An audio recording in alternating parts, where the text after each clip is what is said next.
Audio Jungle.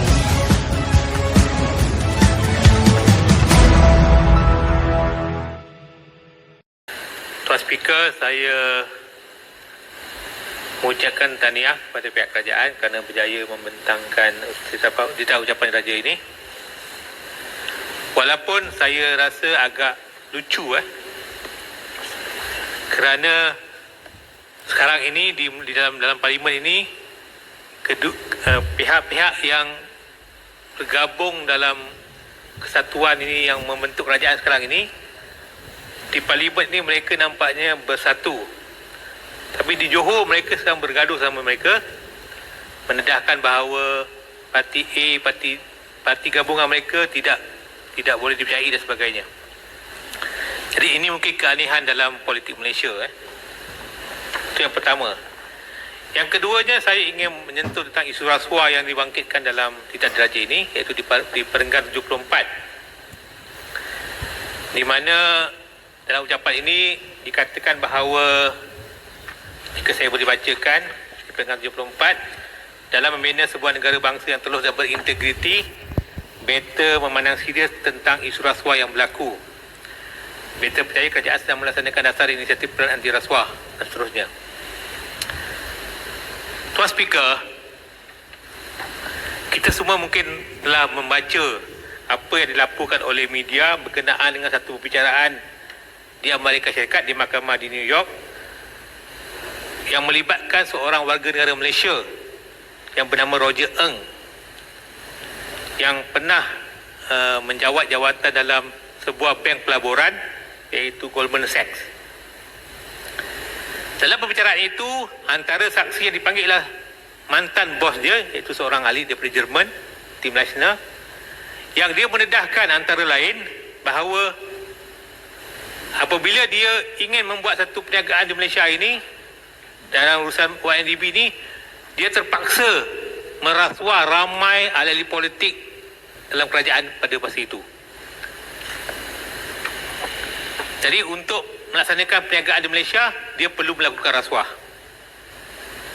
Dan rasuahnya bukan melibatkan jutaan tapi bilion.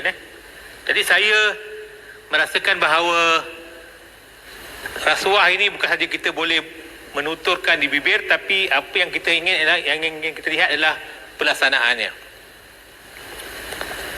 Saya ingin bertanya kepada pihak kerajaan bahawa baru-baru ini ada seorang mantan CEO Astro yang dipanggil oleh SPRM untuk disiasat, dan disiasat selama 8 jam kerana dia dikatakan terlibat mengadakan hubungan dengan salah seorang saksi dalam kes Roger Ng itu,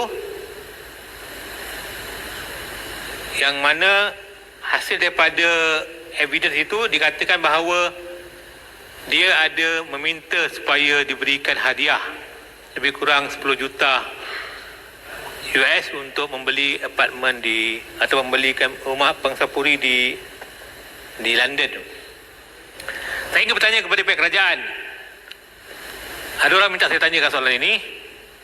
SPM telah soal siasat. Pertama saya nak tanya, adakah menyiasat mana-mana pihak? Walaupun saya setuju pihak SPM mengambil inisiatif menyiasat mantan CEO Astro ini, tetapi saya ingin bertanya, adakah menyiasat seseorang itu sehingga 8 jam adalah satu prosedur yang memang dibenarkan oleh atau menjadi satu SOP pihak SPRM? Kita mungkin pernah mendengar bagaimana berlakunya tragedi kematian Teo Beng Hock dan juga seorang Ahmad Sarbini sebelum ini. Jadi saya ingin bertanya, apakah SOP menyiasat seseorang itu sehingga 8 jam ini adalah satu yang patut kita teruskan? Walaupun saya mungkin suka disiasat itu, orang-orang itu disiasat, tapi saya juga dipandu oleh ajaran agama saya, iaitu Al-Quran dan surah Al-Ma'idah ayat nombor 8, wala yajrimannakum syan'anu qaumin ala alla ta'dilu i'dilu wa aqrabu littaqwa. Janganlah kerana kita benci pada satu orang menyebabkan kita berlaku tidak adil. Jadi dalam Islam ini, Tuan Pengerusi ataupun Tuan Speaker, dia menganjurkan kepada absolute justice, di mana walaupun dengan musuh kita sekalipun, kita kena berlaku adil. Itu ajaran Islam. Jadi Tuan Speaker, mengenai SPRM, siasat satu hal. Saya tanya, adakah pihak JAKIM juga akan menyiasat mantan CEO Astro ini kerana mengadakan hubungan hubungan luar nikah dengan seorang yang bukan suami dia? Kita lihat kalau orang-orang yang berstatus rendah kat Malaysia ini, orang-orang biasanya kalau ada melakukan hubungan di luar nikah ini, kalau orang bawah ni biasanya senang disiasat. Muhammad, sekejap bagi sekejap. Jadi tetapi bila melibatkan seorang yang dikatakan orang-orang yang bertaraf tinggi lah, kenapakah pihak JAKIM sehingga kita tidak dengar akan siasat orang seperti ini? Jadi saya nak tanya, adakah JAKIM akan menyiasat atau tidak? Silakan Muhammad, saya tanya komen yang berhormat berkenaan dengan siasatan SPRM kepada bekas CEO yang telah dipanggil untuk dirakam percakapan. Apakah pendapat yang berhormat berkenaan dengan isu mitra di mana terang-terang kita telah bongkarkan di Dewan Yang Mulia ini penglibatan ketua MIC Tan Sri Vigneswaran dan beberapa pemimpin MIC yang kita lihat tidak dipanggil untuk dirakam percakapan. Adakah apa-apa double standard yang diamalkan oleh pihak SPRM? Saya rasa semua orang tahu bahawa di Malaysia ini memang amalan double standard ini sedang berlaku dan telah pun berlaku. Jadi saya tidak pelik kalau sekiranya amalan itu berlaku. Persoalan saya adalah, adakah SPRM takut dengan MIC atau parti-parti politik seperti UMNO, MC dan MIC? Adakah apabila berlakunya double standard ini, kita boleh membaca ataupun kita boleh membuat pelbagai andaian lah. Jadi saya rasa saya tidak mau jawab soalan itu, tapi saya rasa kita boleh buat andaian apa yang berlaku. Jadi, Sepang. Berbalik kepada isu berkaitan dengan mitra. Saya tinggal lagi Pak. Oh ya, kita bagus. Boleh sikit. Bagi sikit. Berhubung dengan mitra, seperti mana yang disebutkan oleh Jelutong tadi, ini bukan saja berkaitan dengan pemimpin MIC, tetapi dalam beberapa bulan yang lepas, ramai yang telah ditangkap di bawah SPRM, siasatan untuk mitra, tetapi sehingga hari ini kita tidak tahu apakah perkembangan berkaitan dengan kes ini. Kenapa perkara ini berlaku? Pertama berkaitan tentang SPRM, kita tahu bahawa telah menjadi pengetahuan umum dalam kes SPRM ini, Tuan Speaker, bukan saja melibatkan orang-orang, tetapi bos nombor satu SPRM pun menjadi masalah.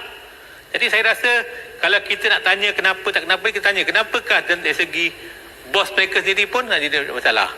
Jadi saya rasa itu semua kita boleh serah pada rakyat negeri Johor untuk membuat pertimbangan. Terusnya saya yang tanya tentang hak asasi manusia yang telah dinyatakan dalam Perenggan 72 ucapan Tita Raja, iaitu Malaysia telah terpilih untuk kali ketiga menganggotai Majlis Hak Asasi Manusia Persatuan Bangsa Bersatu untuk penggal 2022 hingga 2024. Alhamdulillah, nampaknya kita berbangga kerana kita telah terpilih untuk kali ketiga untuk menganggotai Majlis Hak Asasi Manusia.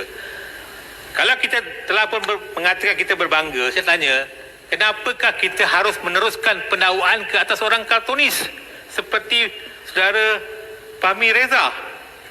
Ini seorang yang patut kita banggakan kerana mempunyai bakat.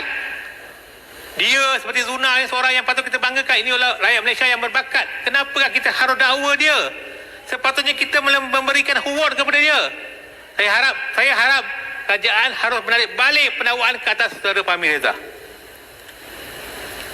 Seterusnya saya nak tanya kepada kerajaan tentang Para 67-68. Di mana dikatakan antara lain, mutakhir ini beta melihat timbulnya pelbagai pahaman dan aliran pemikiran yang menggirukan masyarakat Islam dan juga usaha menormalisasikan budaya yang bercanggah dengan adat dan amalan negara ini. Tuan Speaker, bagi saya, ajaran yang bertentangan dengan Islam ini kadang-kadang, ataupun aliran yang pahaman dan aliran yang mengelirukan ini, jangan kita lihat kepada satu benda yang terlalu kecil.